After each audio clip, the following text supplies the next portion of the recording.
Bom, pessoal, eu quero falar agora então da participação de Lula nessa Feira da Bahia, que é uma das mais importantes do país. Lula que já havia dito, inclusive, que participaria da feira para fazer inveja aos agricultores e produtores que participaram da AgriShow aqui em Ribeirão Preto e a organização da feira, que à época acabou cancelando a abertura por conta daquele imbróglio envolvendo a participação do ministro da Agricultura, Carlos Fávaro. Vamos acompanhar uma das falas de Lula e jogar depois para entender o motivo desses acenos positivos agora a esse setor. Se dependesse da Bahia, eu seria presidente desde 1989. O Brasil está com uma confusão política que a gente não conhecia até então.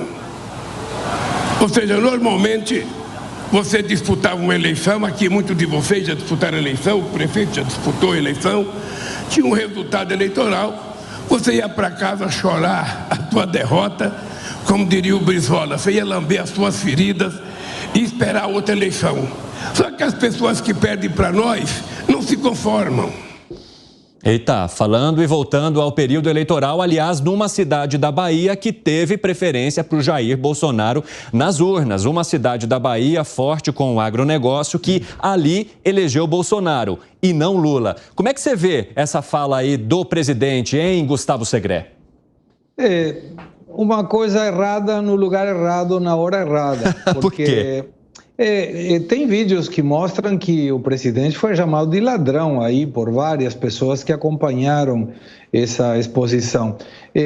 Quando você Sim, as pessoas estavam esperando, Segré, só para aproveitar que você colocou, essas pessoas estavam em frente ao local dessa feira agropecuária e fizeram protestos chamando Lula de ladrão, mas elas não cruzaram com Lula, ou seja, ele não passou pelo caminho aonde estavam estas pessoas. Por outro lado, ele também foi acolhido por parte do público que estava dentro da feira. Vamos equilibrar aqui o nosso debate. Fala, Segré. É verdade, mas por que essas pessoas não cruzaram? Porque foram colocadas valhas para não poder chegar perto do presidente. Mas, de qualquer maneira, vamos no que interessa, que é o discurso do Lula.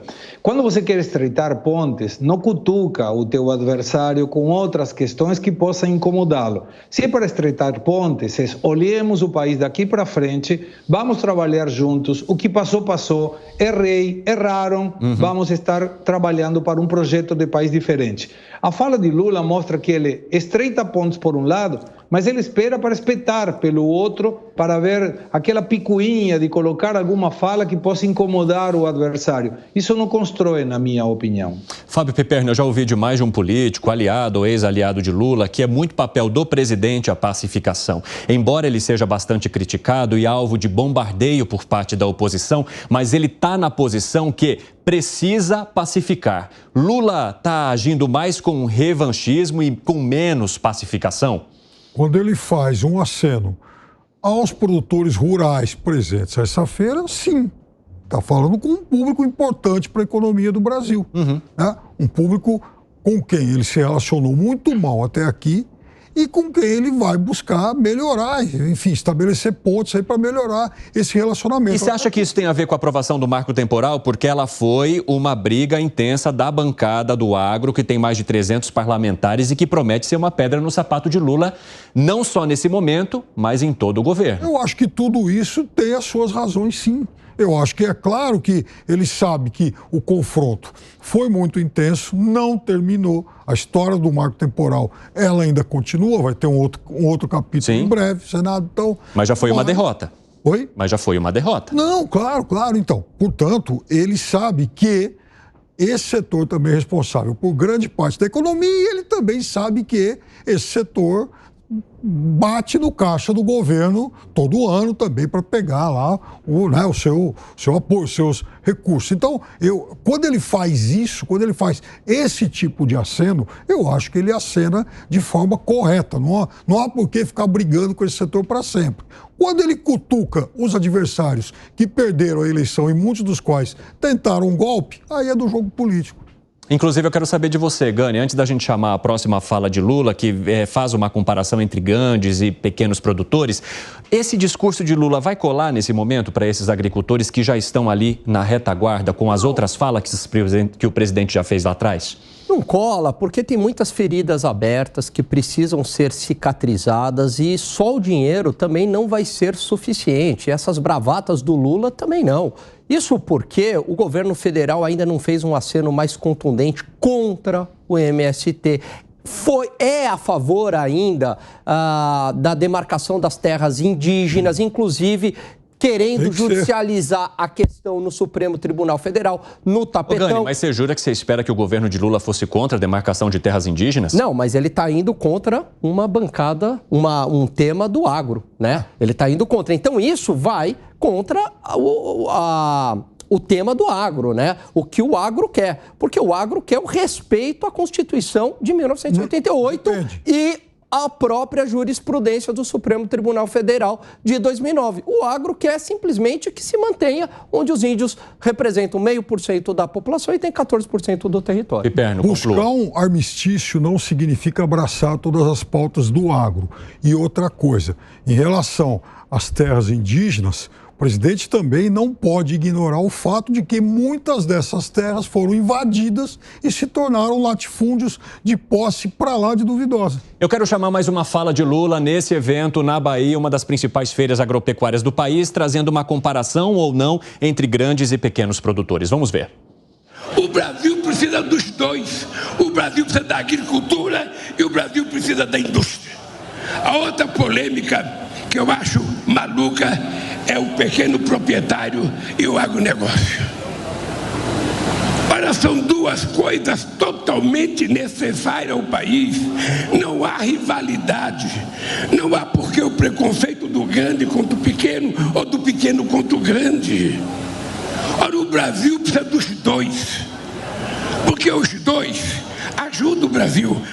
Eu não consegui entender muito bem essa diferenciação que o presidente Lula fez de pequeno proprietário e o agronegócio, porque todos aqueles que produzem dentro desta cadeia fazem parte do agronegócio brasileiro. Como é que você viu, hein, Gustavo Segré? Totalmente de acordo. Inclusive, essa contraposição entre a indústria e o agro são complementares.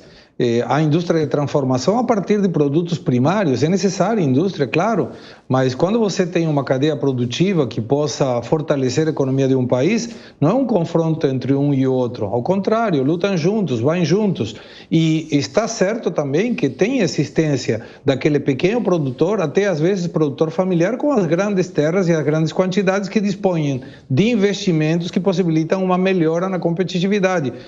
A sensação que dá com esse discurso, Evandro, que tem que ter sempre o antagonismo, sempre tem que ter um contra o outro, e não é assim que a gente vai conseguir ter um Brasil grande. Ô Fábio Piperno, o pequeno proprietário seria uma relação aos assentados, aos agricultores que em algum momento já fizeram parte do movimento Sem Terra e que hoje são criticados diante dessa diferença em relação aos grandes produtores, ou as críticas que vêm para esse grupo especificamente? Ele falou, inclusive, foi falado sobre isso, né, do agroexportador, e aí ele falou também da pequena agricultura. Veja, quando você está almoçando na sua casa, você tem os dois, você tem o óleo, né, usado para cozinhar um monte de coisa, que vem do grande proprietário, que vem do latifúndio, pujante, importante, fundamental, porque outra coisa, tem que haver, sim, um latifúndio, a grande propriedade, porque essa ganha escala, enfim.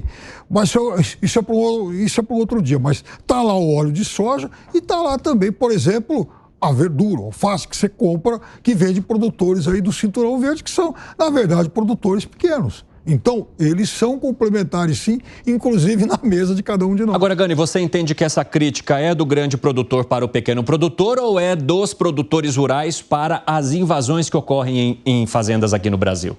Olha, eu vou na linha do Segré. Isso é um modo de pensar do presidente Lula, esse modo antagônico. Então, é assim, homens contra mulheres, né? Hétero contra gays, nós contra eles, pequeno versus o grande.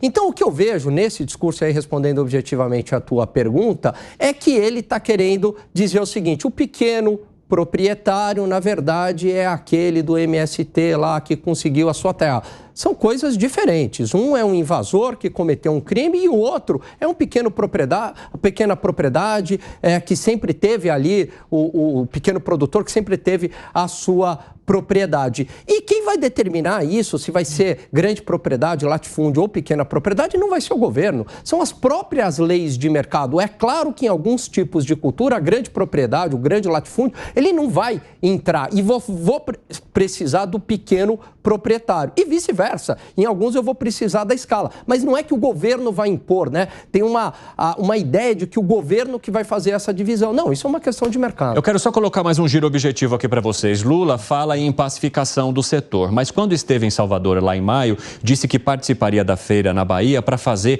inveja para aqueles que organizaram a feira da AgriShow. E agora às 5h34 da tarde, o pessoal da rádio vai para um rápido intervalo. Espero vocês daqui a pouco, hein? Nas outras plataformas seguimos. Você acha que dá para falar sobre pacificação com um discurso dessa forma, hein, Fábio Piperno? Comparando uma feira com a outra, justamente porque uma teve uma confusão envolvendo o ministro da Agricultura e agora ele vai à Bahia participar daquela em que ele seria bem recebido? É óbvio que quando ele confronta uma com a outra, ele fala bobagem, está lá com bronca política, porque foi maltratado também, né? Não vamos esquecer que houve uma hostilidade da AgriShow. Não foi maltratado. O presidente da AgriShow falou assim, ligou para o Carlos Fávaro. Não, senhor, ele falou assim, ele ligou para o Carlos Fávaro e falou o seguinte, o Bolsonaro vai estar aqui, vai ter um mal-estar, porque todo mundo que está presente, os agricultores gostam mais do Bolsonaro, vão vaiar o presidente Lula. O senhor não quer vir amanhã, não, né? Deu uma alternativa. Ele quebra uma tradição. Ele evita um desconforto. Ele quebra uma tradição de convidar o presidente da República. Ele quebra essa tradição de convidar o presidente da República e convida o ex. Se isso não for provocação. Agora, quando o Lula quando ele comparece ao evento, é óbvio que ele está também fazendo um aceno importante, falando, olha, não tenho hostilidade em relação a vocês. E segundo, quando ele falou do pequeno, da agricultura familiar, ele não falou do MST, falou exatamente de agricultura familiar, que tem que fazer parte e também merece ajuda. Segreia, arremate. Me pergunto se a feira foi em outro lugar, se o Lula teria tanta confiança de ser bem recebido. Ele fez uma menção sobre a Bahia, concordo, 3 milhões de votos a favor do presidente Lula contra o presidente Bolsonaro. O que não consigo entender sociologicamente é como um Estado que está tão mal economicamente falando, com saúde, falta de segurança, falta de educação, continua votando a mesma coisa. E eu quero